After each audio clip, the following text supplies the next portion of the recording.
नमस्कार माऊली. चला ज्ञानेश्वरीच्या सहवासात.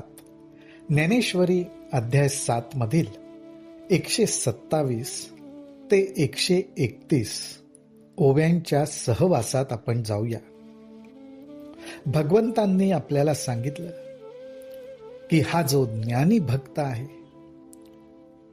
तो ज्ञानी भक्त विशेष आहे. तो ज्ञानी भक्त म्हणजे साक्षात माझंच चैतन्य स्वरूप आहे असं भगवंत बोलून गेले.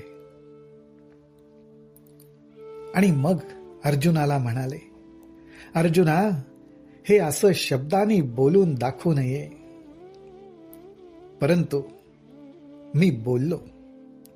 अर्थात भगवंतांचं प्रेम ज्ञानी भक्ताबद्दल जे ओतू जातं त्या प्रेमाच्या ओघात जे बोलू नये, अर्थात बोलून दाखवू नये, ते भगवंत बोलले.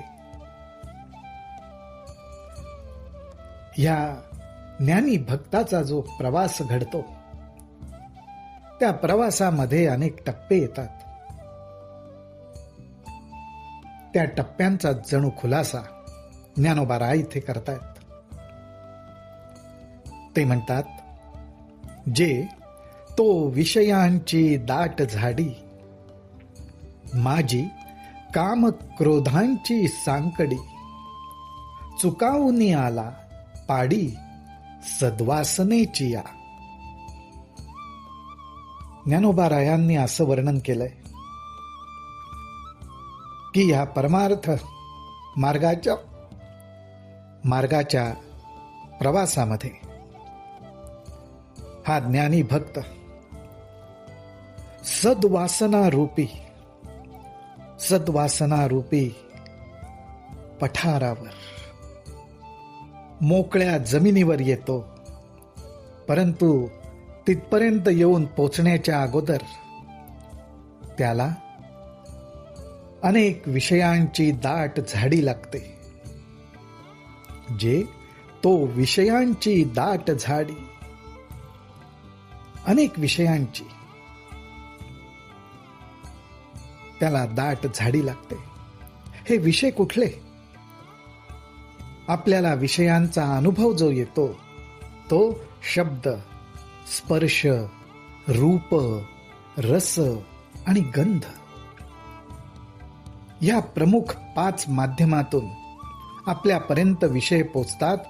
आपण ह्या माध्यमांमधून विषयांचा आनंद घेतो आणि त्या आनंदालाच, त्या विषयांनाच खरं मानायला लागतो. परंतु ह्या विषयांची झाडी चुकवून यावं लागतं. अर्थात ह्या विषयांच्या मोहात, कचाट्यात न पडता आपल्याला वाट चालावी लागते. अर्थात ती चालताना ज्याप्रमाणे दाट झाडांमध्ये जंगली श्वापद असतात त्याप्रमाणेच काम, क्रोध, लोभ, मोह, मद आणि मत्सर ही सुद्धा संकट उपस्थित असतात. अशी संकट, अशी भीती ह्या साधकाला अनुभवावी सुद्धा लागू शकते. परंतु त्या सगळ्यांना तो चुकावतो. आणि हे कसं? तर एकच, भगवंताचं नामस्मरण आणि भगवंताच्या चरणी निष्ठा ठेवूनच तो या दाट झाडीमधून सुद्धा मार्ग काढू शकतो. काम, क्रोध, लोभादी संकटांवर न घाबरता मात करू शकतो. आणि मग या सर्वांना चुकवूनच तो सद्वासनेच्या जणू काही विशाल पठारावर येऊन उपस्थित होतो. त्या ठिकाणी आल्यावर जिथे फक्त सद्वासनांचंच अस्तित्व आहे त्या ठिकाणी त्याची भेट घडते. काय घडतं नेमकं? मग साधू संगे सुभटा, उजू सत्कर्माची वाटा, अप्रवृत्तीचा अभांटा डावलुनी.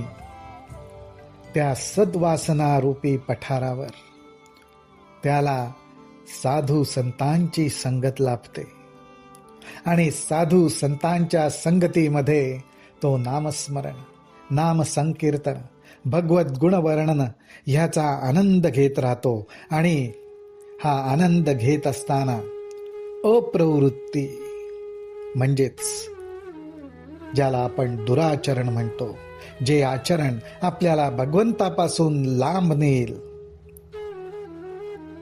त्या आचरणाची वाट तो सोडून देतो.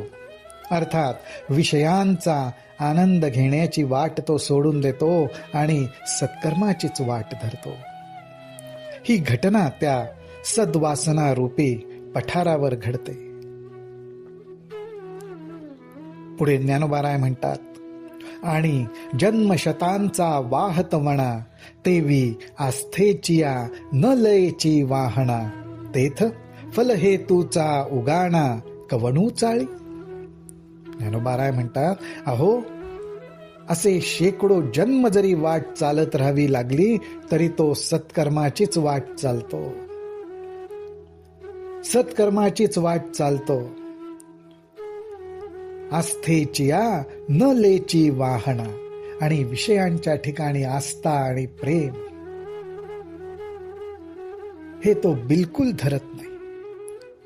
विषयांबद्दलची आस्था त्याचा त्याग करतो आणि परमेश्वराची भक्ती करणं एवढीच काय ती मनामध्ये आस्था राहते.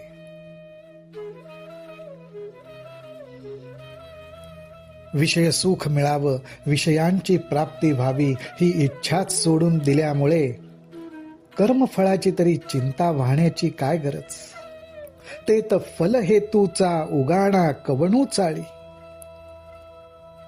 या ठिकाणी कर्मफळ, कर्म त्याला बंधनात टाकू शकत नाही. अशा रीतीने हा ज्ञानी भक्त वाटचाल करत असतो, त्यांनी वाटचाल केलेली असते.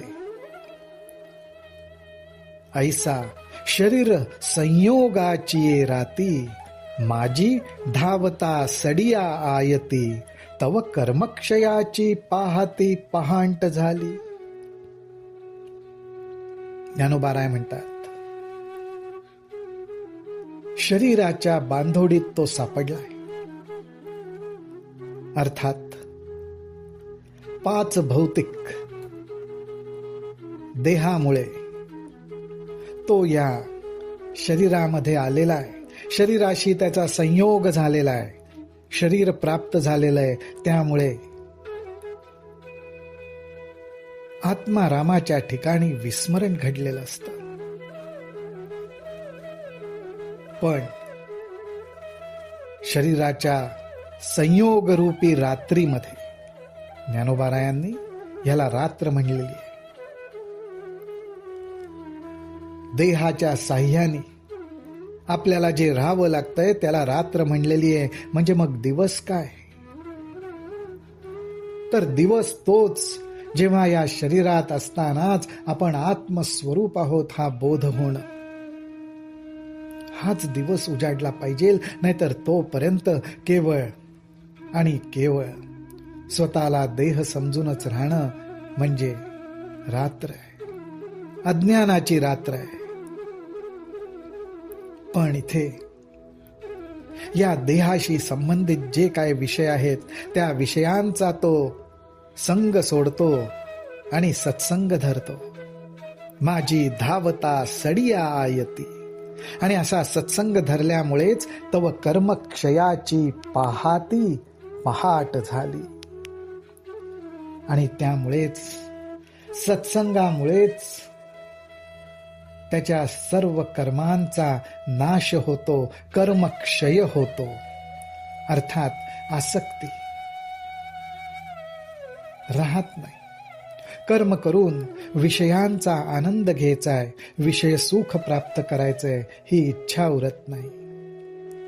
तो कर्माकडे भगवंताची सेवा ह्या दृष्टीनेच बघतो आणि तिथेच कर्मक्षयाची पहाट उजाडते. कारण आता हे कर्म त्याचं स्वतःसाठी नसतं, तर भगवंताची सेवा म्हणून असतं. ज्यावेळी आपण आपल्याला प्राप्त झालेलं कर्म ही भगवंताचीच इच्छा असं समजून त्या कर्माच्या रूपाने आपण भगवंताचीच सेवा करतोय, हा भाव आपल्या मनात प्रगट झाला की ज्ञानोबाराय म्हणतात तिथे कर्मक्षय झालाच, आणि कर्मक्षयाची पहाट प्रगट होणार. अर्थात हृदयात, अंतःकरणात भक्तीचा उगम होणार. आणि अशी ही पहाट, असा हा दिवस उजाडायचाच अवकाश. तैसीच गुरुकृपा उखा उजळली, ज्ञानाची वोतपली पडली, तेथ साम्याची रुद्धी उघडली, तयाची दिठी. ज्ञानोबाराय म्हणतात अशी पहाट उजाडत असतानाच त्याबरोबर गुरु कृपा रूपी उषक्काल होतो. गुरु कृपा उखा उजळली. गुरु कृपा रूपी सुद्धा ती पहाट जीवनात अवतरते. गुरुतत्वाची आपल्यावर कृपा होते आणि त्या कृपेच्या योगामुळेच ज्ञानाची वोतपली पडली.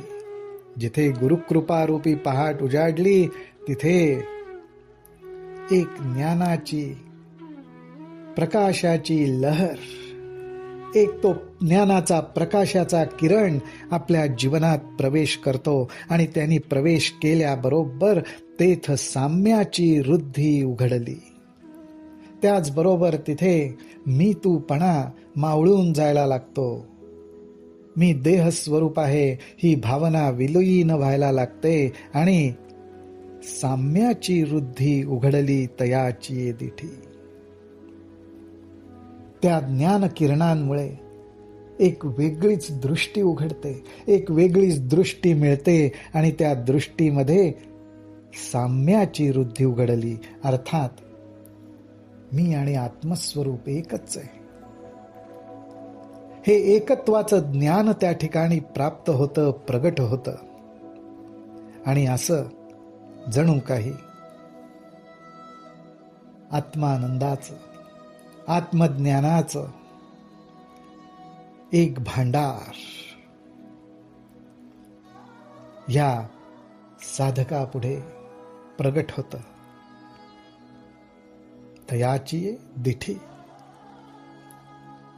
हे भांडार त्याला दिसायला लागतं, ज्ञानाचं भांडार, आत्मज्ञानाचं भांडार. आणि अज्ञानरूपी रात्र कायमची नाहीशी होते. तो सर्व काही आत्मज्ञानरूपी प्रकाशात बघायला लागतो. अशी दिव्य पहाट त्याच्या जीवनात प्रगट होते.